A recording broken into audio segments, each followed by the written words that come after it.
আপনার প্রথম ভোট, আপনার কণ্ঠ, সেই কণ্ঠই দেশ দশ ও নীতি নির্ধারণে কতটা প্রভাবশালী জানতে চাই, জানাতে চাই আপনাদেরও। দর্শক, স্বাগত যমুনা টেলিভিশনের বিশেষ আয়োজন ইয়াং ফ্যাক্টরে। এখানে পক্ষ নয়, নীতি কথা কয়, আছে সমাধানও। প্রতিটি মতামতের পাশে থাকবে তথ্য, আর প্রতিটি প্রশ্নের শেষে থাকবে বাস্তব পদক্ষেপ। দর্শক, সাথে আছি আমি আহমেদ রেজা।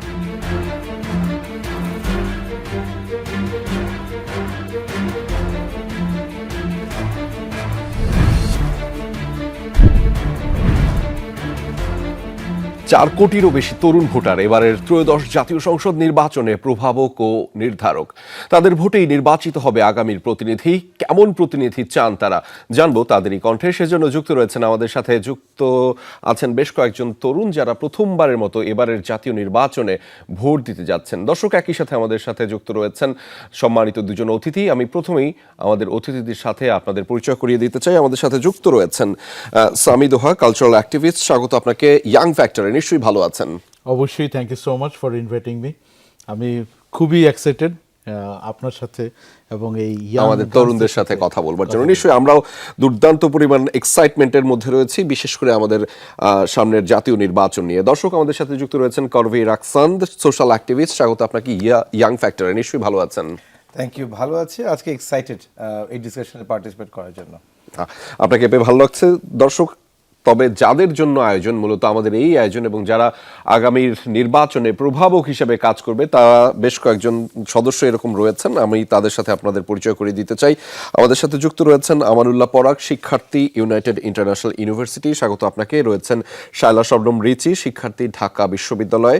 একই সাথে যুক্ত রয়েছেন ফাতেমা আক্তার মিম, শিক্ষার্থী, শেরি বাংলা কৃষি বিশ্ববিদ্যালয়। রয়েছেন আবদুল্লাহ আল মাসুম, শিক্ষার্থী, দৌলতপুর কলেজ, কুষ্টিয়া। রয়েছেন পূজা রানী চৌধুরী, দর্শক রয়েছেন পূজা রানী চৌধুরী, শিক্ষার্থী, ঢাকা কেন্দ্রীয় বিশ্ববিদ্যালয়। এবং একই সাথে যুক্ত রয়েছেন ফাতেমা নূর জেরিন, শিক্ষার্থী, ইউনাইটেড ইন্টারন্যাশনাল ইউনিভার্সিটি। সবাইকে স্বাগত জানাচ্ছি ইয়াং ফ্যাক্টরে। নিশ্চয়ই ভালো আছেন। এবং আমরা আমাদের এই আয়োজনে যেটি প্রথম প্রশ্নটা করি, যে আসলে আপনি প্রভাবক হিসেবে কাজ করবেন আগামী জাতীয় নির্বাচনে, সেই নির্বাচনে প্রভাবক হিসেবে কাজ করতে পারা এবং প্রথমবারের মতো ভোট দিতে পারা, এই এক্সাইটমেন্টটা কেমন? পরাগ, আপনাকে দিয়ে শোটা করতে চাই, এবং আপনি আপনার ভোটের মাধ্যমে কি বদলটা আসলে করতে চান? থ্যাংক ইউ রিজা ভাই, ফার্স্ট অফ অল ইনভাইট করার জন্য। এবং ডেফিনেটলি অনেক এক্সাইটমেন্ট। আমার গত ইলেকশনেও ভোট দেওয়ার কথা ছিল, কিন্তু দিতে পারি নাই। So it's definitely a first time, এবং খুবই এক্সাইটেড। এবং আমি যে পরিবর্তনটা দেখতে চাই এই ইলেকশনের মাধ্যমে এবং আমার ভোটের মাধ্যমে, যে আমার মনে হয় যে আমরা অ্যাজ আ কান্ট্রি এবং অ্যাজ অ্যান ইনস্টিটিউশন একটা ম্যাসিভ আইডেন্টিটি ক্রাইসিস এবং পলিটিক্যাল ক্রাইসিসের মধ্যে দিয়ে যাচ্ছি, লিডারশিপ ক্রাইসিসের মধ্যে দিয়ে যাচ্ছি। তো আমি আমার ভোটের মাধ্যমে ওই পরিবর্তনটা দেখতে চাই, যে আমাদের একটা লিডারশিপ আসুক এবং একটা আইডেন্টিটি আসুক প্রপার। একটি পলিটিক্যাল ক্রাইসিস এবং লিডারশিপ ক্রাইসিস আপনার কাছে মনে হয়েছে একজন তরুণ হিসেবে, এবং এই ভোটাধিকার প্রয়োগের মাধ্যমে সেটির আসলে সমাধান ঘটবে। এবং আমাদের যে অনেক সংকট আছে, সেই সংকটগুলোর কথা যদি আমি একটু ক্রমান্বয়ে বলি, সেটি নিশ্চয়ই আপনার সাথে রিলেটেবল হবে। লাইক চাকরি, দুর্নীতি, শিক্ষা, নিরাপত্তা, জলবায়ু, ট্রান্সপোর্ট, সিভিক সার্ভিস, লাল ফিতার দৌরাত্ম্য, কাগজপত্র, দুর্নীতি, এরকম অসংখ্য সংকটের মধ্য দিয়ে বাংলাদেশ যাচ্ছে। সেই সংকট নিরসনে আপনার মনে হয় যে একজন লিডার দরকার, যিনি এগুলোর সমাধান করতে পারবেন। রিচি কি মনে করছে? আচ্ছা, আমার জন্য বিষয়টা, আমি যদি খুব ইম্পর্ট্যান্ট একটা জিনিস বলি, আমার ক্ষেত্রে মনে হয় যে আমরা এর আগেও যে জিনিসটা ফেস করেছি, আমার মনে হতো যে প্রবাবলি আমরা নেক্সট টাইমে আসলে আমাদের বাক স্বাধীনতা যে বিষয়টা, এটা আসলে ফেরত পাবো, যেটা আসলে কোন দিন ছিল সেটা আমি জানি না। তবে দেখা যাচ্ছে যে আগেও যতটুকু ছিল বা না ছিল, এখনও দেখা যাচ্ছে যে ট্যাগিং বা অন্যান্য বিভিন্ন ধরনের বাহিনীর আক্রমণ, এটা হচ্ছে থামেনি। তো দেখা যাচ্ছে আমরা মন খুলে যে কথা বলার যে বিষয়টা, সেটা কিন্তু এখনও আমরা পাইনি। তো আমার মনে হয় এবার নির্বাচনের পর এমন কোনো একটা লিডারশিপ আসুক, যাতে আমরা আমাদের বাক স্বাধীনতা ফেরত পাই। বাক স্বাধীনতাটা ফেরত পাওয়া খুব জরুরি, এবং আমরা যাতে কথা বলতে পারি এবং বললেই যে বদলায়, সেটার একটি অনুকরণ বা প্রতিচ্ছবি আমরা আপনার নির্বাচনের এই ভোটাধিকার প্রয়োগের মাধ্যমে আপনি দেখাতে চান। মিম কি মনে করছে? আমি এই বিষয়ে যে কথা বলতে চাচ্ছি সেটা খুবই গুরুত্বপূর্ণ, কারণ আমাদের যে এডুকেশন কারিকুলাম সবসময় দেখেছি একটা র্যান্ডম প্রসেসে চলে আসছে, কোনো নতুনত্ব কিছু নেই, সবসময় একটা ধারাবাহিক নেমে চলে আসছে। এটা শিক্ষার্থীর ক্ষেত্রে অনেক বড় একটা ইম্প্যাক্ট, তারা উন্নতি করতে পারছে না তাদের পড়াশোনার ক্ষেত্রে। আমি এই জিনিসটা আনতে চাচ্ছি। আর হচ্ছে ফুড সিকিউরিটি, যেখানে তারা বিনিয়োগ কিভাবে করছে, বিনিয়োগের ফলাফলে তারা কীরকম রেজাল্ট পাচ্ছে, আমি সেই বিষয়ে আর কি সন্দিহান। আমি এই জিনিসটাকে জানতে চাচ্ছি তাদের কাছ থেকে। বাহ, দুর্দান্ত দুটি বিষয় পেলাম। মাসুম কি মনে করছে? মাসুমের কাছ থেকে শুনি। আপনারা কেউ মানে প্রথমবারের মতো ভোট দিচ্ছেন, সেটা নিয়ে এক্সাইটমেন্ট কাজ করছে না? আরে দুর্দান্ত ব্যাপার, নাগরিক হিসেবে প্রথম ভোটাধিকার প্রয়োগ করব, হয় না যে একটা এক্সাইটমেন্ট থাকে? হ্যাঁ, প্রথম ভোট অবশ্যই স্পেশাল, নিজের নাগরিক অধিকার প্রয়োগ করার জন্য প্রথম ভোট সবার কাছেই প্রিয় হতে পারে। কিন্তু বর্তমান সময় এমন হচ্ছে যে ভোট দিতে যাবেন, ঠিক আছে, ভোট দেওয়ার পরে আপনি কোনো রেশনালে শিকার হবেন কিনা সেই ভয়ে অনেকে ভোট দিতে চায় না বর্তমান সময়ে। আমাদের দিকে, আমি আসছি কুষ্টিয়া থেকে, বর্তমানে যেটা দেখতেছি সেখান থেকে বলতেছি।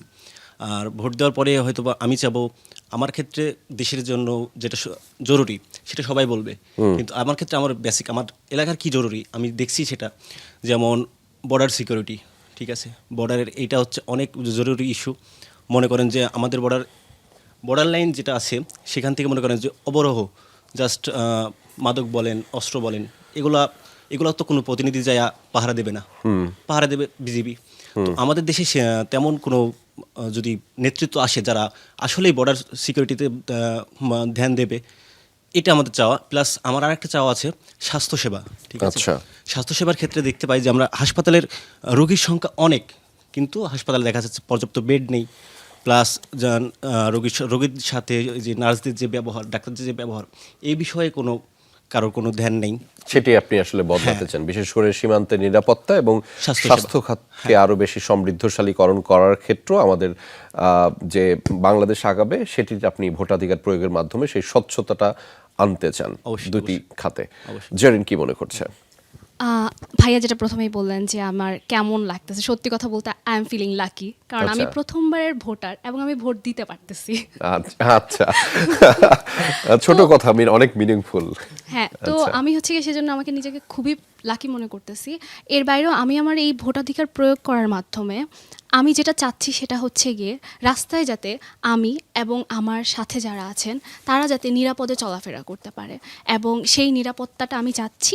পাশাপাশি আমার বাসা বুড়িগঙ্গা নদীর পাশে, তো আমি দেখতেছি এনভায়রনমেন্টাল ডিগ্রেডেশন, এর কি আচ্ছা। বাজে অবস্থা, ক্লাইমেট চেঞ্জ। তো আমি চাচ্ছি যে সেইগুলো নিয়েও যাতে আমাদের যেই নতুন যে লিডার বা নতুন যে পার্টি আসবে বা নতুন যারা আসবেন তারা যাতে এই বিষয়ে কাজ করে।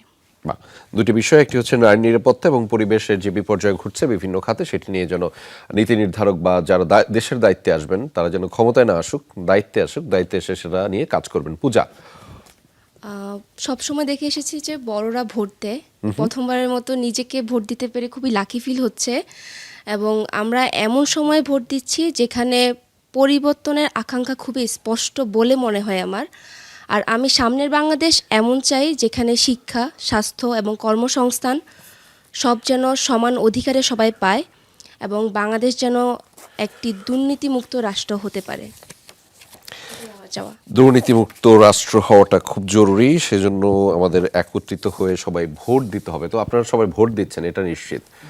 খুবই ইতিবাচক একটি বিষয় যে আপনারা অনেকদিন ভোট দিতে পারেননি। যেমন জেরিন বলছিলেন যে আমি প্রথমবারের মতো ভোটার এবং সে ভোট দিতে যাচ্ছে, এবং আমাদের তরুণরা সেই ভোটাধিকার প্রয়োগের মাধ্যমে বদলটা একটা করতে যাচ্ছেন, যে বদলটা বাংলাদেশের জন্য জরুরি। আরেকটা জরুরি বিষয় আমি আপনাদের কাছ থেকে একটু জানিয়ে রাখতে চাই, এই নির্বাচনটা সেটি খুব জরুরি, খুব গুরুত্বপূর্ণ। যখন আমাদের এই নির্বাচনটা দাঁড়িয়ে আছে 1400 শহীদের রক্তের উপর, যখন এই নির্বাচনটা দাঁড়িয়ে আছে আয়নাঘর থেকে মুক্তি পাবার পরের অবস্থা, যখন এই নির্বাচনটা দাঁড়িয়ে আছে যে তিনটা নির্বাচনে আমাদের তরুণরা, নাগরিকরা ভোট দিতে পারেননি, ফলে সেই জায়গা থেকে, গুরুত্বপূর্ণ জায়গা থেকে এবারে নির্বাচনটা নানান অংশে গুরুত্বপূর্ণ। আরেকটি বিষয় হচ্ছে গণতান্ত্রিক ব্যবস্থা যে পুনরুদ্ধার, সেটিও খুব জরুরি। সেখানে আমাদের তরুণরা বলছে কর্মসংস্থান, পলিটিক্যাল এবং নেতৃত্বের যে জায়গাটি সেটি বিকাশ হওয়া দরকার, বাক স্বাধীনতা দরকার, শিক্ষা খাদ্যে আরও বেশি স্বচ্ছতা এবং যুগোপযোগী করা দরকার, সীমান্তে নিরাপত্তা বাড়ানো দরকার, স্বাস্থ্যসেবার খাতকে আরও সমৃদ্ধ করা দরকার, নারী নিরাপত্তা নিয়ে তাদের কনসার্ন রয়েছে, পরিবেশ বিপর্যয় নিয়ে তাদের কনসার্ন রয়েছে। এই বিষয়গুলোকে একীভূতকরণ এবং দিন শেষে আমাদের বাংলাদেশকে এগিয়ে নিয়ে যাওয়া। চাহিদাটা কি খুব বেশি? দোহা ভাই, আপনাকে দিয়ে শুরুটা করতে চাই। ওরা অনেক বেশি চেয়ে ফেলেছে বাংলাদেশের জন্য, নাকি ওরা নিজেদের জন্য চেয়েছে, নাকি বাংলাদেশের জন্যই ওদের চাওয়া পাওয়া? আমি এখন এই প্রোগ্রামের এই জায়গাটা এসে একটু উত্তপ্ত করে দিই। জি জি। আমি প্রথমে এই প্রোগ্রামে যখন আমরা বসে আছি, রাজনৈতিক দলগুলো মোটামুটি তাদের ইশতেহার দিয়ে দিয়েছে। জি, তাদের আপনারা কি, আমি জানি না আপনারা পড়েছেন কিনা, বা আপনাদের কি মনে হচ্ছে যে ইশতেহারগুলোর সাথে আপনাদের চাওয়া পাওয়ার মিল আছে, বা আপনারা কি মনে করছেন? আমার মনে হয় আমি ওদের কাছ থেকে একটা সময় জানতে চাবো, বা আপনি যদি আচ্ছা এখনই জানতে চাইতে পারি, কেউ যদি চাইলে বলতে পারেন, বাট এই জায়গায় কোথাও আপনারা এক জায়গায় মনে করছেন ইশতেহারগুলোতে নিজেদের যে এই চাওয়া পাওয়ার মিলটা দেখেছেন কিনা আপনারা? এই চাওয়া পাওয়ার মিল সবার সকল ডকুমেন্টে, সকল ইশতেহারে দেখা যায়, গত 17 বছরে দেখে আসছে, কিন্তু let's not sell anymore unnecessary dreams. আচ্ছা, মানে প্রিন্টেড ভাবে লেখাই থাকে তাদের এই চাওয়া পাওয়াটা। হ্যাঁ, রিচি বলতে চাই। হ্যাঁ, আরেকটা বিষয় হচ্ছে তাদের ইশতেহারগুলোতে শুধু এগুলো না, এগুলো থেকে আরও অনেক বড় বড় অনেক ভালো ভালো পয়েন্টগুলো থাকে, কিন্তু বিষয়টা হচ্ছে কি, আমার নেতা বলতেছে এক কথা, বাট আমার নেতা কর্মীরা করতেছে আরেক কথা, আরেক কাজকর্ম করতেছে। তো জিনিসটা হচ্ছে মানে ভিতরে আরেক বাইরে আরেক। তো এগুলো আসলে মানে ফাঁকা বুলির মতো মনে হয়। যদি তারা কন্ট্রোল করতে পারতো, নির্বাচনের আগেই যদি কেউ, আমরা দেখতে পাই যে নেতা একটা কথা বলতেছে, আমরা এটা করবো, তাদের নেতা কর্মীরা করতেছে উল্টো কাজ, নির্বাচনের পরে আসলে ক্ষমতা পাওয়ার পর তাদের কাছ থেকে আমরা কি আশা করতে পারি আমি জানি না। একদমই। জি, আপনার কাছে যেটা ছিলাম, তাদের চাওয়াটা যদি অমূলক না হয় এবং সেটা যদি আকাশ কুসুম না হয়, তাহলে আসলে সমস্যাটা কোথায়? আন্তরিকতায় নাকি কোথায় আসলে? ওদের অ্যান্সারের মধ্যেই কিন্তু কয়েকটা অ্যান্সার দেওয়া আছে। মানে সত্যি কথা, আমি আপনাদের হয়ে আরেকটু অ্যাড করি। জি, দলের নেতা নেত্রী এবং দলের মহান নেতা নেত্রী, জি, তাদের আসলে কি এক জায়গায় তারা সবাই আছে কিনা, সেটা সবচেয়ে বড় ব্যাপার হয়। এবং অনেক জায়গায় আমার মনে হয় যে এখানে আসলে সবচেয়ে ভালো হতো যে ওইখানে যদি সেই নেতা নেত্রীরা, মহান নেতা নেত্রীরা, প্রধান রাজনৈতিক দলগুলোর, তারা যদি এখানে থাকতো এবং তারা আপনাকে কমিট করতে পারতো বা জবাবদিহিতা করতে পারতো, সেটা সবচেয়ে বড় ডকুমেন্টের স্বচ্ছতা হতো। জি। বাট আনফর্চুনেটলি অনেকে পিআর টিম ছাড়া নড়াচড়া করে না, বা প্রেসক্রিপশন ছাড়া নড়াচড়া করে না। আর তরুণদের ভয় পায় আপনার মনে হয়, মানে প্রতিনিধিরা? অবশ্যই আচ্ছা। অবশ্যই, কারণ they have brought the change history. আমাদের 71-এর স্বাধীনতা থেকে শুরু করে 90 এবং আমাদের যত 24, সেই সব বদলগুলো তো তরুণরা এনেছে। আমরা কি করেছি? আমরা হয়তো পিছনে ছিলাম। রক্ত তো তারাই দিয়েছে, একদম। আহত তো তারাই হচ্ছে, সর্বোচ্চ ত্যাগ তারাই স্বীকার করেছে, ফলটা ভোগ করছে কিন্তু আমাদের বয়সী মানুষজন। না, মানে এই তরুণদের কথা আসলে ওনাদের কাছে কেন পৌঁছে নাই? মানে আপনাকে যদি দুইটা অপশন বলা হয়, সেটা আন্তরিকতা নাকি দুর্নীতি, নাকি ওনাদের ইচ্ছাটাই নাই আসলে? আমার মনে হয় পৌঁছায় নাই এরকম না, কারণ পলিসিগত ব্যাপারে যারা এই জায়গাগুলোতে বসে আছে তারা জানে, কিন্তু দেশের ভালোটা কি করলে হবে তারা কিন্তু জানে, কিন্তু তার চেয়ে তারা যেটা বিশ্বাস করে তাদের জন্য যেটা ভালো হবে। আচ্ছা, সো কেউ তো আর, আমার মনে হয় না, আমি এখনো বিশ্বাস করতে পারি নাই, এটা আমার ব্যক্তিগত মতামত, এখন পর্যন্ত আমি এখনো মনে হয় না যে আমাদের এখনো সামনে যে রাজনৈতিক দলগুলো আসতে যাচ্ছে, আমি এখনো তাদের মধ্যে সেই প্রতিফলনটা এখনো দেখি নাই যে তারা এখনো ব্যক্তির স্বার্থের বাইরে বের হয়ে দেশের বৃহত্তর স্বার্থে, আপনাদের স্বার্থে, আমাদের স্বার্থে কাজ করতে যাচ্ছে। এখন আমি নিজেও সেই এখনো সেটা জিনিসটা পাইনি। দৃশ্যমান নয়। করবি ভাই, আপনি দুটো এন্ডেই কাজ করেন, খুব ক্লোজলি কাজ করেন, বিশেষ করে তরুণদের সাথে আপনার যে ওঠাপড়া এবং সমঝোতা, বোঝাপড়া বিশেষ করে, এবং একই সাথে নীতি নির্ধারণী পর্যায়ে রয়েছেন যারা, তাদের সাথেও আপনার একই রকম সমঝোতা এবং বোঝাপড়া রয়েছে। এই যে আমরা যে এতক্ষণ যে আলোচনাটা করলাম, গলতটা আসলে কোথায়? মানে ওনারা কি ওনাদের পালসটা বুঝতে পারেন না? রেজা ভাই, একটা খুব ইন্টারেস্টিং জিনিস, জি। 6 জনই একটা জিনিস বললো, এবং আপনি যদি জিজ্ঞেস করেন মেজরিটি ইউথ একই রিপ্লাই দিবে, দে আর ভেরি এক্সাইটেড, তারা ভোট দিতে পারে। একদম। একটা দেশের একটা নাগরিক ভোট দিতে পেরে এক্সাইটেড, তাহলে বুঝেন আমরা কোথায় দাঁড়িয়ে আছি আজকে। হ্যাঁ, 50+ ইয়ার্সের স্বাধীনতার পরে Right. আমরা কোথায় দাঁড়িয়ে আছি, এটা নিয়ে আমাদের টক শো হচ্ছে। So this is a alarming thing কিন্তু আমাদের জন্য। যাই হোক, যেটা হয়ে গেছে সেটা হয়ে গেছে। আজকে এখানে 6 জন বসে আছে, আমরা প্রায় 12টা টপিক তাদের কাছ থেকে শুনলাম। আজকে আমাদের এখানে 20 জন থাকতে হয়তো আমরা 40টা টপিক হয়তো শুনতাম, এবং প্রত্যেকটা টপিকই ইম্পর্টেন্ট। হ্যাঁ। বাট সবচেয়ে বড় যে জায়গাটা আমার কাছে মনে হয় ল্যাকিং ইজ অ্যাকাউন্টেবিলিটি। অ্যাকাউন্টেবিলিটি, ওকে। কোনো অ্যাকাউন্টেবল সিস্টেম আমাদের নেই, কারণ আপনি একটা একটা করে প্রবলেম তো আমরা শুনে যাচ্ছি। এবং ইশতেহার 17 বছরটা শুধু 50 ইয়ার্স আপনি দেখেন, যখন যে ইশতেহার দিয়েছে কেউ খারাপ কোনো কথা বলেনি, কিন্তু আলটিমেটলি ইমপ্লিমেন্টেশন যখন যাচ্ছে, আমি মনে করি যে দুটো জায়গা, একটা হচ্ছে গিয়ে রিচি খুব সুন্দর করে বলেছে যে নেতা বলছে এক কথা, নেতা কর্মীরা করছে আর এক কাজ, এখানে একটা কন্ট্রোলের বিষয় আছে, কিন্তু আলটিমেটলি পলিসিটা ইমপ্লিমেন্ট করে কারা? পলিসিটা কিন্তু ইমপ্লিমেন্ট করে আমাদের বিউরোক্র্যাটসরা। সেই জায়গাটা নিয়ে কিন্তু আমরা কেউ কথা বলছি না, কারণ 5ই অগস্টের পরে কিন্তু আমরা এরকম আশা করিনি। আজকের দিনে আমরা যা দেখে যাচ্ছি, সংস্কার আগাচ্ছে না, বিভিন্ন জায়গায় জিনিসপত্র আটকিয়ে যাচ্ছে, কেউ হয়তো তাদের পে স্কেল নিয়ে আন্দোলন করছে, আমরা দেখলাম গতকাল। কিন্তু আবার একই সাথে তাদের সাথে আপনারা যান, এখনো কি ঘুষ বন্ধ হয়েছে? না। এখনো কি আমার ফাইলটা টাকা ছাড়া আগাচ্ছে? সো অ্যাকাউন্টেবিলিটি যদি আমরা না আনতে পারি, আমরা যত টপিকই আনি এটা আমরা সলভ করতে পারবো এটার না। সাথে কি একটু যুক্ত করবো যে আমরা একটু মনে হয় আধুনিক হয়েছি ঘুষ প্রদানের ক্ষেত্রে, এখন মনে হয় অনেকে বলে এটা কি স্পিড মানি না? স্পিড মানে, হ্যাঁ, মানে এসব শব্দ দিয়ে আসলে জাস্টিফিকেশন করা যায়, Right. বাট আমার কাজটা কি আসলে হচ্ছে, বা যে মানুষটা না।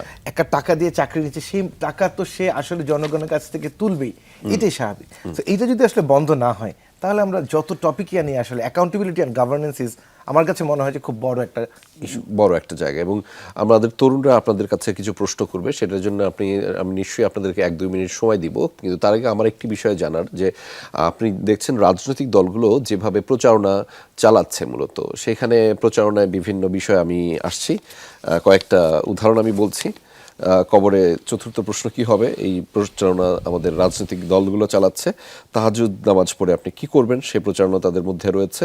টুপি ঘোমটা নিয়েও আসলে নানান ধরনের প্রচারণা রয়েছে, যেখানে আমাদের তরুণরা মূলত অনেক অ্যাডভান্স লেভেলের চিন্তা করে, তাদের চিন্তাটা অনেক সুদূর প্রসারী।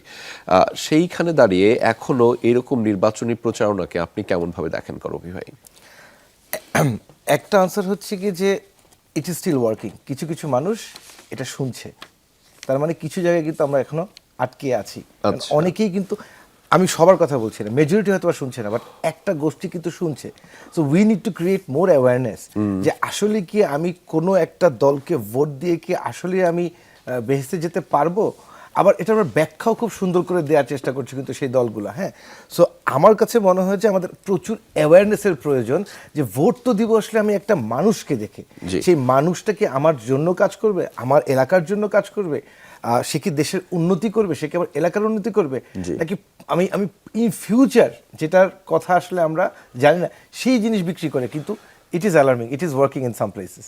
সামি ভাই, কিছু কি অ্যাড করতে চান আপনি এই জায়গাটাতে? হ্যাঁ, অবশ্যই। আমাদের দেশে আসলে এখন পর্যন্ত রাজনৈতিক প্রচারণা, যেমন তাদের যে আশা আকাঙ্ক্ষা, সেটা কিন্তু বারবার ইশতেহারগুলো শুধুমাত্র একটা প্রেস বিজ্ঞপ্তি হিসেবে আসা উচিত না, এটা নিয়ে বারবার কথা বলা উচিত, তাই না? না, আসতেছে না। আমরা এখন অটোমেটেড কল পাচ্ছি, ই কমার্সের ব্যবসার মতো। তারপরে আপনার এখন কথা হচ্ছে যে নারীদেরকে কি কাজ করতে দেওয়া হবে বা কি করতে দেওয়া হবে, সেই দিকেই যেন ঘুরে ফিরে চলে যাচ্ছে। কে কি পড়তে পারবে না পড়তে পারবে, কি করতে পারবে, সেই জায়গাগুলো খুব ব্যক্তিকেন্দ্রিক বা খুব মানে মানে ট্রেন্ডি জিনিসপত্র, যেগুলোতে একটু মানধাতা আমলের, হ্যাঁ, হ্যাঁ। মানধাতা, এবং যেটা খুব একটা মানে আসলে কোনো মিনিং নাই, কিন্তু meaningless। viral হয়। হ্যাঁ, Viral হয়। সেইগুলা কি দিয়ে আসলে কিন্তু আমরা রয়ে আছি। একদম। আমরা টেকনোলজি মানে ক্ষেত্রে আমরা একদম পিছিয়ে আছি। আমাদের আসলে টুইটার অ্যাকাউন্ট হ্যাক হয়ে যাচ্ছে। সো আমার মনে হয় নতুনত্ব থাকা উচিত। নতুনত্ব থাকা উচিত, এবং যেখানে আমাদের তরুণরা বেশ সামাজিক যোগাযোগ মাধ্যমে খুব সরব রয়েছে। আমি একটু আপনাদের কোনো প্রশ্ন যদি দুজন অতিথির কাছে থাকে। আচ্ছা, পরাগের রয়েছে। পরাগ, ছোট প্রশ্ন, ছোট উত্তর। প্রশ্ন করার আগে আমি একটু 15 সেকেন্ডের একটা কনটেক্সট দিই। জি। আমার মনে হয় খুব সংক্ষিপ্ত বলো। এইখানে আমরা একটা খুবই ওয়ান সাইডেড টিম হয়ে গেছি। আমরা ফাঁকা মাঠে গোল দিতেছি, আমরা 9 জন একই কজে বিশ্বাস করি, হ্যাঁ। হ্যাঁ। কিন্তু এখানে ধরেন এমন কেউ নাই যে আমার থটের বিরোধিতা করবে, যে না, আমাদের না, একটা ভালো বিরোধিতা আমরা সম্পর্ক করতেই পারি, মানে এটা চ্যালেঞ্জ। আসলে আমার কোয়েশ্চেন যেটা ভেরি ক্লিয়ারলি, ধরেন নাই কেন? কারণ তারা এতটাই আনরিচেবল, তারা মনে হচ্ছে আকাশের তারা, আমরা নিচে দাঁড়ানো মানুষ, তাদেরকে আমরা ধরতে পারি না, ছুঁইতে পারি না। এই ডিস্টেন্সটা আমরা কিভাবে কমাবো? এই যে ধরেন পলিটিক্যাল ফিগাররা এখনো আনটাচেবল, ইনভিজিবল এবং completely out of our level, our range, এই ডিস্টেন্সটা আমরা কিভাবে কমাবো? কাকে প্রশ্নটা করছেন? Anyone can answer. আচ্ছা, কে যুক্ত করতে চান? আমি একটু অ্যাড করি। জি। আমরা তো দেখি যে কিছু হলে আমাদের প্রধান উপদেষ্টা বা এখন যমুনা টিভি না, আচ্ছা। মানে ওইদিকে তো ঘেরাও টেরাও করা হয়। হ্যাঁ, আমি বলতেছি না, বাট মনে হয় ওইদিকে মানে এখন যদি নাই শুনে, তাহলে আপনারাও যাদের কাছে আপনাদের কথা পৌঁছাতে হয় তাদের বাসা বাড়ি খুঁজে ওটাও ঘেরাও করতে পারেন। এছাড়া আমি আসলে ওয়ে দেখছি না, unless until you start really talking about in Facebook and really keep on talking about, যাতে অন্যান্য নয়েজ, যে আমরা বলতেছি বট বাহিনী বা অন্য ফেক অ্যাকাউন্টস, তাদের সাথে আসলে নয়েজ লেভেলটাকে যদি আপনি সারপ্রাইজ করতে চান, you also need to start writing রিপিটিটিভলি এবং টুগেদার, সবার এক হতে হবে এবং আপনাদের দাবিগুলো নিয়ে কন্টিনিউয়াসলি কোশ্চেনগুলো রেইজ Raise করতে হবে। তখন মনে হয় সেই নয়েজটাকে সাপ্রেস করে আপনার ভয়েসটা হার্ড হবে। ভাইয়া করবি ভাই? আমার মনে হয় July August is a good example, যে Exactly. শোনা হয়, কিন্তু হোয়াট কস্ট আমরা তো এরকম প্রত্যেকবার আসলে করতে পারবো না। আমাদের এই সাউথ এশিয়াতে বটম আপ অ্যাপ্রোচটাই নাই, সবসময় টপ ডাউন অ্যাপ্রোচ কাজ করে। বাট আমরা দেখেছি একটা চেঞ্জ এসছে, এটাকে ধরে রাখতে হবে কন্টিনিউয়াসলি। এখন ডেফিনেটলি সেটা মব করে না, but there has to be more constructive way. এটা কি আনসার আমাদের, সত্যি কথা বলতে হচ্ছে কি আমাদের কাছে নেই, কারণ আমাদের জেনারেশন আমরা কিন্তু আসলে সব সহ্য করে এসেছি। You guys are what the one, যাদেরকে দেখে আমরা আসলে যে পিছিয়ে আসলে রাস্তায় নেমেছিলাম। আর একটা জিনিস যেটা হচ্ছে কি আনরিচেবল যে মানুষগুলো, আমি যদি জাস্ট আমাদের কথা বলি, আমরা এবার যেটা করেছি বাংলাদেশের 300 কনস্টিটিউয়েন্সিতে গিয়ে প্রায় 7,000 তরুণকে আমরা ট্রেন করেছি, তারা জানি আরও প্রায় 10 লাখ মানুষকে রিচ করতে পারে, পার্টিকুলারলি উইমেন। কারণ আমরা দেখতে পাচ্ছিলাম যে অনেক রকম কথা হচ্ছে এবার ইলেকশন নিয়ে, সেটা আমাদের অ্যাপ্রোচ। বাট এই টাইপের ম্যাসিভ অ্যাপ্রোচ নিয়ে যদি আসলে আগানো যায়, বা প্রত্যেকটা এলাকার মধ্যে কিন্তু ইউথ অর্গানাইজেশন আছে, আমরা যদি তাদের একটা নেটওয়ার্ক বিল্ড করতে পারি, আর এটার জন্য আসলে ডোনার ফান্ড যে সবসময় লাগবে তা না, আমি আমার আশেপাশের মানুষের সাথে কথা বলবো, বাট আমার একটা টপিক থাকতে হবে। এই ইউনিটিও কিন্তু আসলে আমাদের খুব একটা নাই। সো এই কাজগুলো করতে বলে আমার মনে হয় যে একটু আমরা আগাতে পারবো। আর কার কোনো প্রশ্ন রয়েছে? জেরিনের প্রশ্ন রয়েছে। হ্যাঁ ভাইয়া, আমি হচ্ছে গিয়ে যেই প্রশ্নটা করবো সেটা হচ্ছে গিয়ে পরাগ ভাইয়া যেটা বললো যে আমরা তারা খুবই আনঅ্যাপ্রোচেবল। তো আমরা ইশতেহারে দেখতেছি ইউথদের কথা আছে, তা আমরা 4 কোটি ভোটার বর্তমানে। জি। তা আমাদেরকে খুব মাথায় উঠায় রাখতেছে যে 4 কোটি ভোটার, তোমাদেরকে নিয়ে এটা করব সেটা করব, কিন্তু আমরা ধারাবাহিকভাবে আমরা দেখেছি যে ভোট শেষ, আমাদেরকেও আর কোনো দরকার নাই। তো আচ্ছা। আমরা কিভাবে ভবিষ্যতে যে আমাদেরকে এখনই যদি বিভিন্ন কাজ বিভিন্ন কর্মক্ষেত্রের সাথে এনগেজ না করা হয়, তাহলে আমরা ভবিষ্যতে যে কিভাবে আমাদের স্কিল ডেভেলপ করব, কিভাবে আমরা এই প্রসেসগুলোর সাথে যুক্ত জি, হব। মানে শুধুমাত্র ভোটের আগে না তাদের এই মূল্যায়নটা, ভোটের পরেও তরুণরা অ্যাক্টিভলি এঙ্গেজ থাকতে চায় যে কোনো ধরনের রাষ্ট্র পরিচালনার ক্ষেত্রে, যেখানে তাদের স্বতঃস্ফূর্ত অংশগ্রহণ আমাদের দেশটাকে এগিয়ে নিতে পারে, এমনটাই তো প্রশ্ন।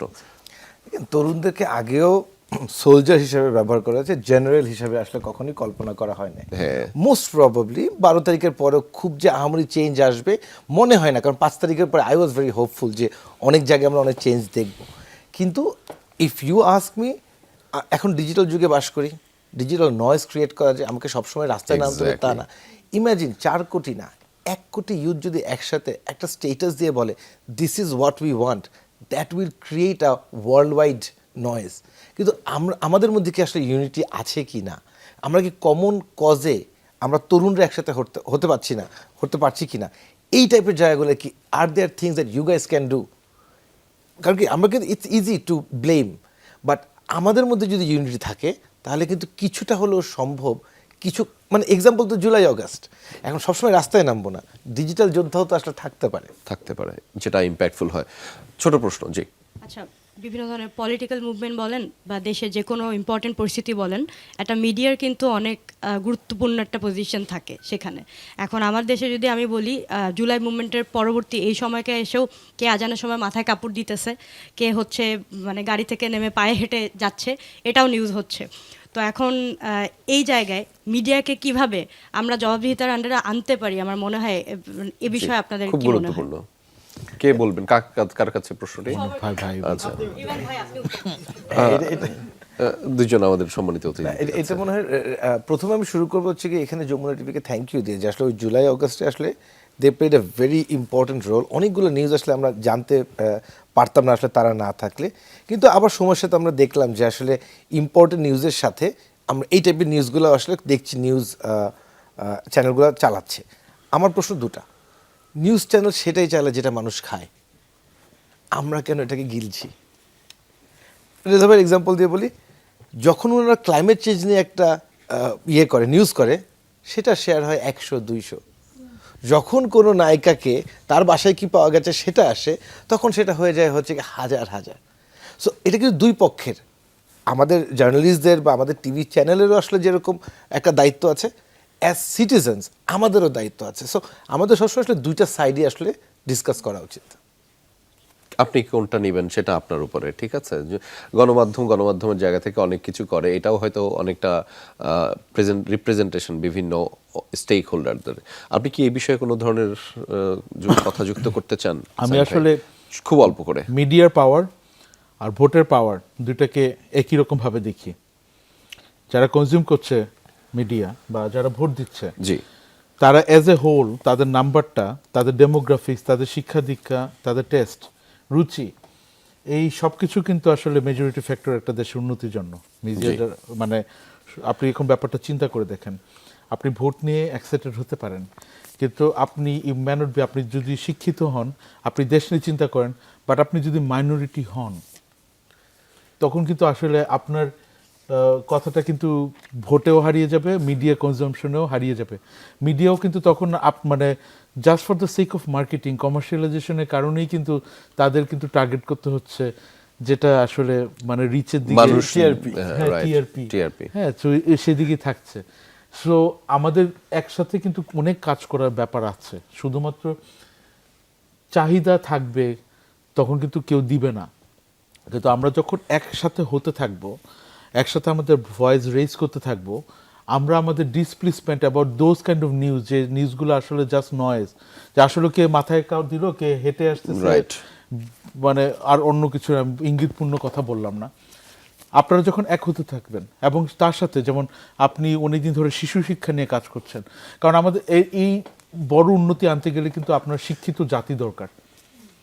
আপনারাও যখন সেই জায়গাগুলোতে ইম্প্যাক্টফুল জায়গাগুলো নিয়ে কাজ করতে থাকবেন, ক্লাইমেট নিয়ে কাজ করছেন, আপনারাও সবাই, আপনারা ব্যক্তিগতভাবে আমি জানি যে আপনারাও বিভিন্ন অ্যাক্টিভিজমের সাথে কানেক্টেড।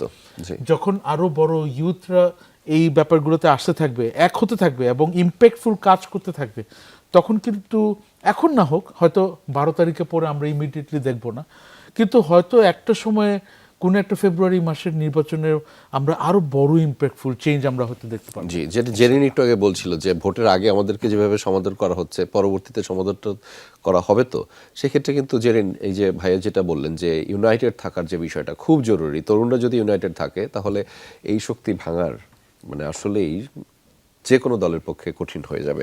আমাদের আর কোনো প্রশ্ন রয়েছে? জি মাসুম, খুব ছোট প্রশ্ন।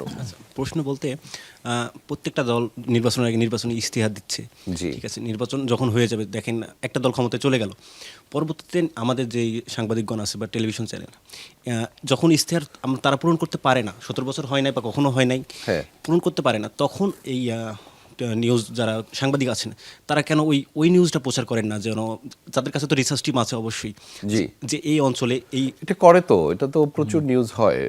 না না না, আমি আপনাকে বলি, মানে দেখা যাচ্ছে যে তাদের নির্বাচনী ইশতেহারে প্রথমে কি থাকে, কৃষকদের ফ্যাসিলিটি দেবে, এটা দেবে, ওটা দেবে, কিন্তু আপনি গ্রাম্য পর্যায়ে যাই দেখেন, একটা সারের ডিলারের কাছে যাই দেখেন, একটা সারের দাম যদি 25 টাকা হয়, সেটা 30 টাকা দিয়ে কেনা লাগতেছে। মানে একদম আরো প্রান্তিক পর্যায়ে গিয়ে সংবাদগুলো প্রচারিত কম হচ্ছে।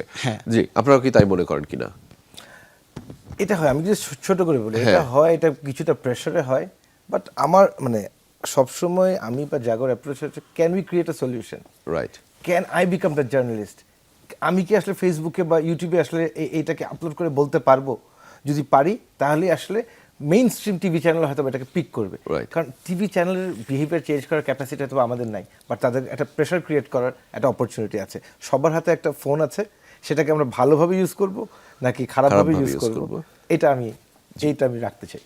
ভাই কি? আমি সবসময় দেখেছি কিন্তু সরকার কিন্তু সাংবাদিকদের সাথে কিন্তু দমন নিপীড়নমূলক অনেক রকমের কিন্তু কাজ করে এসছে। এটা শুধু 17 বছর দিকে তাকালে হবে না, এর আগেও তাকাতে হবে। এবং সবসময় আমরা দেখে এসেছি যে সাহসিকতা ছিল। সো এই সংবাদগুলো কিন্তু আসে, এমন যে না, এই যে আপনার কাছে নয়েজ, অন্যান্য যেগুলোতে আপনার হলুদ সাংবাদিকতা বা ওই যে অন্যান্য যে ক্লিক বেইট সাংবাদিকতার আড়ালে আপনার হয়তো চোখে পড়েনি, কারণ এখন তো অ্যালগোরিদম, ফেসবুক অ্যালগোরিদম অনেক কিছু পিক করে, মানুষও কি শেয়ার দিচ্ছে সেগুলোও কিন্তু আপনার চোখের সামনে আসবে কিনা, এটা অনেক কিছু আপনার পার্সোনালাইজেশনের উপর ডিপেন্ড করে। সো আমরা যখন এই চর্চাগুলো চালাতে থাকবো যে এই নিউজগুলোও আসার জায়গা, আমরা যখন তার সাংবাদিকদের উপর যদি কোনো দমন নিপীড়নমূলক কোনো আচরণ হয়, আমরাও সেগুলো নিয়ে কথা বলতে সাহস থাকবে, তখন কিন্তু একই সাথে কাজটা করবে। আমরা শুধুমাত্র সাংবাদিকদের উপর ছেড়ে দিব যে তারা যখন সরকার কোনো ভুল করলে বা কোনো ওয়াদা পূরণ না করতে পারলে নিউজ করবে, তখন আমি এটা দেখব না। আমাদের কিন্তু একই সাথে সবাই জি, মানে একটা সব ইন্ডাস্ট্রি রেসপন্সিবিলিটি একসাথে রোল কাজ আছে। করতে হবে। আর কারো কোনো প্রশ্ন আছে? না থাকলে আমরা পরের ধাপে যেতে চাই। আমাদের পরের ধাপ আপনাদের জন্যই। আমাদের পরের ধাপে হচ্ছে যে আমাকে একটু জানাবেন যে আপনারা যদি মানে আমি যদি হতাম প্রধানমন্ত্রী তাহলে আপনারা কি করতেন? মানে আপনাদের ট্যাগলাইন হচ্ছে এটা, এবং সেখানে 100 দিনের অ্যাকশন প্ল্যানে কোন বিষয়টাকে প্রায়োরিটি দিতেন? আমি যদি হতাম প্রধানমন্ত্রী। কে শুরু করবে আগে? মিম? ওকে। থ্যাংক ইউ সো মাচ এত সুন্দর একটা কোশ্চেন করার জন্য। আমার যদি এরকম প্রধানমন্ত্রী হওয়ার কখনো যদি সুযোগ থাকে, তাহলে আমি ফুড সিকিউরিটি নিয়ে আগে প্রথম কাজ করব। কারণ আমাদের বাংলাদেশের ক্ষেত্রে যদি আমি চিন্তা করি, আমাদের ল্যান্ড হচ্ছে খুবই কম, জি। এবং প্রান্তিক যারা বর্গা চাষি তারা হচ্ছে গিয়ে ল্যান্ড চাচ্ছে কিন্তু তারা পাচ্ছে না, তার জি। টাকা চাচ্ছে কিন্তু তারাও পাচ্ছে না। এক্সপ্লেনেশন দরকার নেই। আমরা ফুড সিকিউরিটি, খাদ্য নিরাপত্তা নিয়ে Exactly. আমি আপনি food security 100 নিয়ে কাজ দিনের করব। অ্যাকশন প্ল্যানে আপনি খাদ্য নিরাপত্তাকে নিয়ে প্রায়োরিটি কাজ- দিতেন Exactly. প্রধানমন্ত্রী হিসেবে। জি। জি। মিম প্রধানমন্ত্রী হলে খাদ্য নিরাপত্তা নিয়ে প্রথম 100 দিনে কাজ করত। তারপরে জি, রিচি। আমি করতাম হচ্ছে শিক্ষা নিয়ে। এই শিক্ষা শিক্ষা। শুধু পুঁথিগত শিক্ষা না, সব ধরনের শিক্ষা। কাজ আমি এখন এই যে আমাদের মানুষ কি বিশ্বাস করতেছে, কি হচ্ছে না জেনে বুঝে হচ্ছে করতে যাচ্ছে ভবিষ্যতে, এইসবের জায়গাটাও যদি দেখি অ্যাওয়ারনেসের মূলেও আসলে ওই শিক্ষাটাই যায়। সো মানুষ আগে শিক্ষিত করতে হবে, তারপর শিক্ষিত তারা করতে বিশ্বাস হবে। করুক যা করার। পরাগ। এখন প্রধানমন্ত্রী হওয়ার স্বপ্ন দেখতে পারতেছি, দ্যাটস আ বিগ ডিল। 2 বছর আগে পারতাম না। তো আমি প্রধানমন্ত্রী হলে আমার প্রথম 100 দিনে 2টা প্রায়োরিটি থাকবে। ফার্স্ট, আমি যেহেতু এনার্জি এবং ক্লাইমেট নিয়ে কাজ করি, আমার প্রথম প্রায়োরিটিটাই থাকবে যে আমাদের দেশের যে integrated energy and power master plan, যেটা ধরেন আমাদের এনার্জি সেক্টরটাকে জাপানের কাছে বেঁচে দিছে, সেটা ফেরত নিয়ে আসা। এবং দ্বিতীয়ত আমাদের সরকারের যে একটা ইন্টারন্যাশনাল কমিটমেন্ট আছে এনডিসি, ওটার ইমপ্লিমেন্টেশন প্ল্যানটা সাবমিট করা। আচ্ছা, ঠিক আছে। মাসুম? আমি আমি প্রধানমন্ত্রী হওয়ার স্বপ্ন দেখতেই পারি ভবিষ্যতে এখনই youth হিসেবে। দেখছি আমরা আচ্ছা, আপনি প্রধানমন্ত্রী, এখন আপনিই প্রধানমন্ত্রী। আচ্ছা, আমি যদি হতাম তো অবশ্যই আমি শিক্ষা এবং কর্মসংস্থান নিয়ে কাজ করতাম। একটা আমি কর্মসংস্থানকে রাখবো। কর্মসংস্থানকে হ্যাঁ, প্রায়োরিটি দিতেন। হ্যাঁ, অবশ্যই। ঠিক আছে, যে আমার ডেভেলপমেন্টের জন্য, দেশের ডেভেলপমেন্টের জন্য, অবশ্যই। কারণ আমাদের অনেক মানুষ যাদেরকে কোটি কোটি জনসম্পদে মানুষ। রূপান্তর করা খুব জরুরি। জেরিন? আমি যদি প্রধানমন্ত্রী হই তাহলে আমি এনশিওর করব যাতে বাংলাদেশে সবাই সেফ থাকে, রাস্তাঘাটে যাতে আমাদের মরতে না হয়। নিরাপত্তা দরকার একদম। পূজা? আমি যদি প্রধানমন্ত্রী হইতাম তাহলে হচ্ছে আমার প্রথম কনসার্ন হতো যে নির্বাচনে অযৌক্তিক কোনো প্রচারণা না চালানো। যেমন এক্সাম্পল হিসেবে আমরা বলতে পারি যে কোনো এক দল বলছে যে এটাতে ভোট না দিলে আমরা বেহেশতে যাইতে পারবো না বা জান্নাতে যাইতে পারবো না, এমন কোনো প্রচারণা যদি আসে তাহলে ওইটার প্রতি আমি কোনো আইনি পদক্ষেপ নিতাম। আচ্ছা, আমার আরেকটা প্রশ্ন আছে আপনাদের সকলের কাছে। আপনি যে কেউ এটা চাইলে ওপেন ফর অল। আমরা দেখি যে ধরেন বাংলাদেশে যেই নির্বাচনটা এখন হতে যাচ্ছে আগামী 12 তারিখে, সেইটির মধ্যে দারুণ উত্তেজনার মধ্যে এই উত্তেজনাটা কোনো একটা সেন্টার বা একটা আসন কেন্দ্রিক হয়ে গিয়েছে। সোশ্যাল মিডিয়াতে প্রচুর ভাইব চলতেছে। তো আপনারা, আমি সমালোচনাটাকে আপনারা এই যে ভাইবটা ক্রিয়েট করার জন্য হয় কি সমালোচনা হয়, কাদা ছোড়াছুড়ি হয়, সেটাকে এক্সাম্পল হিসেবে রাখতে চান, নাকি পলিসি ডায়ালগ, পলিসি ডিবেটটা চান যে কে কত ভালো, কে কতটা যুক্তি সহকারে নিজেদেরকে উপস্থাপন করতে চায় সেটা ভালো? কোনটা আপনাদের মূল্যায়নে এগিয়ে রাখা দরকার? জেনে নিশ্চয়ই বলবে। আমি যেটা বলবো সেটা হচ্ছে অবশ্যই পলিসি ডায়ালগ। কারণ কেন? আমাদের এত ভালো ভালো পলিসি আছে, আমাদের আরও পলিসি আসছে। তা জি। আমরা যাচ্ছি, ভাইয়া বললো একটু আগে এনডিসির কথা, আইপিএমপির কথা, তো আমাদের এত ভালো ভালো পলিসি আছে কিন্তু পলিসিগুলোর ইমপ্লিমেন্টেশন নাই। আমরা যদি পলিসি ডায়ালগ করে আমাদের যে পলিটিক্যাল পার্টি আছে তারা যদি এই পলিসিগুলোর সাথে অ্যালাইন করে তাহলে আমাদের দেশের আমার মনে হয় অর্ধেক সমস্যার সমাধান হয়ে যাবে। আচ্ছা। তো আমি সেটাই মনে করি যে অবশ্যই policy dialogue, policy dialogue, policy debate জরুরি। আর কি কেউ এইটার ক্ষেত্রে বিপক্ষে? না, সমালোচনাটাই ভালো, একটু ভালোই থাকা যায়, একটু দেখতে ভালো লাগে রমরম অবস্থা। আচ্ছা, যে ফাইটটার কথা আমরা সবাই দেখি এখন, ফেসবুক ওপেন করলেই ফার্স্টে হচ্ছে কোন দুইজন কাকে নিয়ে কি বলছে সেগুলো দেখা যায়। এগুলো জি। দেখতে হচ্ছে 5 মিনিটের জন্য মজা লাগে, হ্যাঁ। আসলেই মজা লাগে। কিন্তু আবার একটা জিনিস ফিল হয় যে আগে এক্সাম্পল তো আরো অনেকটা আছে, যে ঢাকা 14 আছে, 18 আছে, হ্যাঁ, of course. সেখানেও 9 হ্যাঁ, আছে। হ্যাঁ। অনেক জায়গায় যেটা আমরা দেখতে পাই যে কেউ দুইজন প্রার্থী, একজন একজনকে বড় ভাই বলছে, একজন ছোট বোন বলছে, এগুলো কিন্তু দেখতে ভালো লাগে। জি। যে একই জায়গায় পাশাপাশি দুইটো দলের হচ্ছে প্রচারণার কাজ হচ্ছে, এটা দেখতে ভালো লাগতেছে। আসতেছে কিন্তু, যে একটা ঈদ ভাইব আসতেছে, সবাই একসাথে বসে এক জায়গায় নির্বাচনের প্রচারণা করতেছে, that's something very good. But Zerin আপু যেটা বললো যে পলিসি ডায়লগ, কাজ নট জাস্ট পলিসি আছে, যে পলিসিগুলো আছে সেগুলোর মধ্যে অনেক ধরনের গ্যাপ থাকে, তো সেই গ্যাপগুলো নিয়ে আমরা কিন্তু কথা বলতে পারতেছি না। আজকে যদি তাদের সাথে বা তাদের জায়গায় কোনো মানে টু বি পলিসি মেকার্স থাকতো আমাদের সাথে, আমরা কিন্তু বলতে পারতাম যে আপনি যে হচ্ছে ইশতেহারে বললেন ধরেন 2000 গাছ লাগাবেন, 2000 গাছ কোথায় লাগাবেন, কেন লাগাবেন, কোন গাছ লাগাবেন, নাকি আবার মানে বিগত সরকারের মতো আকাশমণি গাছ লাগায় জি। উল্টা হচ্ছে নদীর মানে মাটির উর্বরতা নষ্ট করবেন। তো এই জিনিসগুলো কিন্তু আমরা প্রশ্ন ছুড়ে দিতে পারতেছি না, উত্তরও পাচ্ছি না।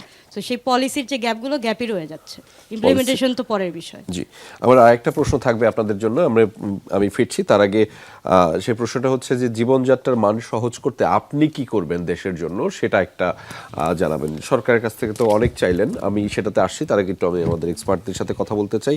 তাদের এই যে চাওয়া পাওয়ার ক্ষেত্রে একটা বড় ধরনের বৈপরীত্য তৈরি হয়, যে আমাদের প্রচলিত যে শাসন ব্যবস্থা বা শাসন কাঠামো আমরা দেখেছি সরকারের পক্ষ থেকে, সেটা আসলে একটা বড় ধরনের প্রতিবন্ধকতা তৈরি করে। আমরা কি প্রত্যাশা করতে পারি যে 24-এর পরের এই আন্দোলনের গণঅভ্যুত্থানের পরে যে রাজনৈতিক দল দায়িত্বে আসবেন, দেশের দায়িত্বে, আমাদের দায়িত্বে, তারা এই ধারণাটাকে, বিশেষ করে ব্যুরোক্রেসি যে সিস্টেমটা নিয়ে আমাদের প্রতিবন্ধকতা পোহাতে হয়, লাল ফিতার দৌরত্বের কথা আপনারা সবাই জানেন, কাগজপত্র এবং দুর্নীতি রন্ধ্রে রন্ধ্রে, কোনো হোপ কি দেখেন সামি ভাই, ছোট করে? আমি গত 1 বছরে আমি বিভিন্ন সরকারি অফিসে গিয়ে, ডিজিটাল বাংলাদেশ হয়েছে, সার্ভার বন্ধ, কিন্তু 1000-1000 টাকা দিলে সার্ভার ওপেন হয়ে যায়, সেটাই এখনো দেখছি, আচ্ছা। দেখেই যাচ্ছি। আমাদের এখন একটা জিনিস, আজকে কথায় হয়তো এক্সাইটমেন্টে থাকলে ভালো হতো, হ্যাঁ বা না ভোট আমাদের হওয়ার কথা। জুলাই সনদ নিয়ে এত কথা হচ্ছে, প্রায় 80টার উপরে রিফরমেশন, অনেক কিছু, 48টা জি। বিভিন্ন ক্ষেত্রের, এখানে 4টা ভাগে ভাগ করে দেওয়া। জুলাই সনদ নিয়ে আসলে ভিতরে কিন্তু আমাদের নিজেদের মধ্যে কিন্তু কথা হয় নাই। এবং আমি যতটুকু আমি দেখেছি যে আমাদের যে ব্যুরোক্রেটিক সিস্টেম, যেটা আসলে বড় দেশের উন্নতির জন্য একটা বড় বটলনেক, জি। সেটা নিয়ে আমি কিন্তু কোনো রিফরমেশনের বড় স্ট্রাকচার অন্তত আমার চোখে পড়েনি। জি। তার মানে আমাদের যে সামনে দ্বিকক্ষ বিশিষ্ট এবং অন্যান্য যে জায়গাগুলোতে যাচ্ছে, আমি ভবিষ্যতের কোনো মানে কারণ এখানে কিন্তু কনস্টিটিউশনাল চেঞ্জও কিছু লাগবে এবং শক্ত শাসন ব্যবস্থা লাগবে, কিন্তু আমি ওয়ে ফরওয়ার্ড এখনো দেখতে পাইনি, আনফরচুনেটলি। ভাইয়া যুক্ত করছিলেন বিশেষ করে গণভোট, এবং আমরা একটু আগে আমি যেটা জানতে চাচ্ছিলাম যে আপনি কোনো হোপ দেখেন কিনা, দুটি বিষয় যদি একটু বলতেন। তবে হোপের জায়গা হচ্ছে গিয়ে, রিচি মজা করে বললো না যে ভালো লাগে, আসলে কিন্তু ভালো লাগার থেকে আমি বলবো কি, এই প্র্যাকটিসটা এসছে। আগে তো দেখেছি আরেকটা পার্টি কোনো কথাই বলতে পারবে না, এক পার্টি কথা বলবে, এক পার্টি, এটা যে কথা বলতে পারছে, এখন মজার ছলে আছে, মানুষ মারছে না, তো ওই জায়গা থেকে কিন্তু একটা পজিটিভ। আর যখন পলিসি ডায়ালগের কথা আমরা বলছি, পলিসি ডায়ালগ ওয়ার্ডটাই শুনতে ভয় লাগে। আচ্ছা। ক্লাইমেট চেঞ্জ ওয়ার্ডটা শুনতে ভয় লাগে, হ্যাঁ। কিন্তু আমি যদি এই ওয়ার্ডটাকে এভাবে বলি যে আপনার চাকরি থাকবে না, কারণ ওই এলাকাটা যদি ডুবে যায় ওখানে তো আসলে কর্মস্থান থাকবে না, হ্যাঁ। আপনার স্কুল বন্ধ হয়ে যাবে, গরমে বাচ্চাদের জন্য আমরা দেখেছি বন্ধ। নর্মাল ল্যাঙ্গুয়েজ যদি আমরা যেতে পারি, তাহলে না বাংলাদেশের মানুষ পার্টিসিপেট করবে, নাহলে একটা ছোট্ট গোষ্ঠী পার্টিসিপেট করে। আর গণভোটের কথা যেটা বললেন, দেখেন আমি জানি না গণভোটের ডিজাইনটা আমার কাছে এমনভাবে মনে হয় যে এরপরে যে সরকার আসবে, যেই আসবে, সে চাইলে আসলে 10টা রিজনে আসলে এটাকে অ্যালাউ করতে পারে, 10টা রিজন আসলে থামিয়ে দিতে পারে। It is designed in such a way. জি, ধন্যবাদ। আমরা একদম শেষ পর্যায়ে রয়েছি, আপনাদের কাছ থেকে এক বাক্যে শুনবো কি করতে চান দেশের জন্য। আপনি পূজা, আপনি বলতে চাচ্ছিলেন যেটা আসলে জীবনযাত্রার মানকে সহজ করবে। প্রথম সবার জন্য কর্মসংস্থান, আমরা স্কিল ডেভেলপমেন্টের দিকে, মানে নিজেও স্কিল ডেভেলপমেন্টে কাজ হ্যাঁ, করবেন, তাহলে নিজের হচ্ছে আমাদের স্কিলটা। বেকারত্বটা কমবে, জি। এটার দিকে। জেরিন, কি করতে চান দেশের জন্য? আমি দেশের জন্য কাজ করতে চাই, সেটা হচ্ছে গিয়ে আমি এনভায়রনমেন্ট নিয়ে কাজ করতে চাই। আমাদের যে এনভায়রনমেন্টাল ডিগ্রেডেশন হচ্ছে, আমি সেটা নিয়ে কাজ করতে জি। চাই। এবং আমি যদি কাজ করারই হয়, আমি কাজ করব নারীর নিরাপত্তা নিয়ে। নারী নিরাপত্তা। মাসুম, এক বাক্যে বলতে হবে। আচ্ছা, আমি প্রথমে একবার কি বলি, প্রথমে যোগ্য ব্যক্তিকে ভোট দিতে চাই, দ্বিতীয়ত নিজে উদ্যোক্তা হতে চাই। উদ্যোক্তা হতে চাই। মিম, ফুড সিকিউরিটি নিয়ে আমি কথা বলেছিলাম আগে, এটাকে আমি আর বেশি উন্নতির দিকে নিয়ে যাব। আপনি সেটার জন্য করবেন। আচ্ছা, ক্লাইমেট অ্যান্ড জেন্ডার জাস্টিস নিয়ে অ্যাডভোকেসি আর অ্যাওয়ারনেস। পরাগ। এই ট্রাফিক আইন মানবো সত্যি কথা ট্রাফিক আইনটা মানা খুব জীবনযাত্রা জরুরি। সহজ করার জন্য ট্রাফিক আইন মানবো। জি, আমরা একদম শেষ বাক্যে রয়েছি, একদম শেষ দিকে। আপনাদের দুটি মতামত পরামর্শ ওদের জন্য, বিশেষ করে আমাদের তরুণরা এত দুর্দান্ত রকমের কথা বলে কিন্তু কোনো কারণ ছাড়াই তারা হতাশায় পড়ে, কিন্তু কোনো কারণ ছাড়াই তারা অস্থিরতার মধ্যে ভোগে, এবং এটাই নাকি জেনজির আসলে নেচার। কিন্তু এই জেনজির নেচার থেকে তারা অনেকটা সময় যখন বিষণ্ণতায় ভোগেন, সেটা থেকে উত্তরণের কি উপায় আছে ছোট করে জানাবেন তাদের জন্য উদ্দেশ্য। স্ট্যান্ড আপ কমেডি দেখেন, ওকে, চলছে। জোকস অ্যাপার্ট, আমি আসলে কাজের বাইরে বড় মোটিভেশন এবং ডোপামিন ফ্যাক্টর আর হইতে পারে না। সো কাজ করে যান, ভুল করতে পিছিয়ে যায় না, ভুল হবে, এক ভুল দুবার করবেন না। এটা আমি সবসময়, আমি এখনো প্রচুর মানে আমার কাজের কারণে জেনজিদের সাথে কাজ করি, এই কথাটা বারবার বলি। করবে ভাই। আমি বলবো টু আইডেন্টিফাই দ্যার প্যাশন, খুব ইম্পর্টেন্ট। কাজের পাশাপাশি যেরকম আমি যে কাজটা করি এটা আমার প্যাশন, আমার কোনো টায়ার্ড লাগে না, আমি কাজ করে যেতেই পারি। সো তারা যেগুলো বললো সেগুলোকে যদি তাদের প্রফেশন হিসেবে বানাতে পারে। আর মেইন ফ্রাস্ট্রেশনের জায়গাটা হচ্ছে কি, আমি যখন একা যাব আমি হয়তো একটু ফাস্ট যেতে পারবো, কিন্তু আমি যখন দূরে যেতে যাব তাহলে আমাকে অনেকজনকে নিয়ে যেতে হবে। জি। ইউনিটি এবং তাদের টিম ওয়ার্ক বাংলাদেশকে এগিয়ে নিয়ে যেতে পারবে। একদম কাজ কাজ কাজ করতে হবে এবং ইউনাইটেড থাকতে হবে। আমাদের দুজন সম্মানিত অতিথি বলছিলেন, এবং ধন্যবাদ আমাদের সাথে যুক্ত হওয়ার জন্য, বিশেষ করে করবীর আকসাদ এবং সামিদোহা, আপনাদেরকে অবশ্যই ধন্যবাদ জানাচ্ছি। আপনাদের মূল্যবান সময় আমাদের সাথে যুক্ত করেছেন, একই সাথে মূল্যবান সময় যুক্ত করেছেন আমানুল্লাহ পরাগ, শায়লা শবনম রিচি, ফাতেমা আক্তার মিম, পূজা রানী চৌধুরী, আব্দুল্লাহ আল মাসুম এবং ফাতেমা নূর জেরিন। আপনাদের প্রত্যেককে ধন্যবাদ জানাচ্ছি আমাদের এই আয়োজনে যুক্ত হওয়ার জন্য। আপনারা ভালো থাকবেন, নিশ্চয়ই ভোট দিবেন আগামী 12 তারিখে। আপনাদের ভোটাধিকারে বদলাবে বাংলাদেশ। তবে আমাদের এই আয়োজন থেকে তরুণদের কাছে একটি খোলা চিঠি রয়েছে, যে খোলা চিঠিতে আমরা বলে থাকি, প্রিয় তরুণ, আপনাদের জন্যই এই বাংলাদেশ, 56,000 এই বর্গমাইলের বাংলাদেশের মালিক আপনি, লাল সবুজের এই বাংলাদেশের মালিক আপনি। ফলে সেই বাংলাদেশকে ভালো রাখবার জন্য দায়িত্বটাও কিন্তু আপনার, যেখানে কাজ করতে হবে এবং একত্রিত থাকতে হবে। সকলে ঐক্যবদ্ধ থাকলে বাংলাদেশ বদলাবে, এবং বাংলাদেশটা ভালো থাকলে আমরা সবাই ভালো থাকি। আমরা সবাই না বাংলাদেশের মালিক। ভালো থাকবেন, দেখা হবে পরবর্তী আয়োজনে।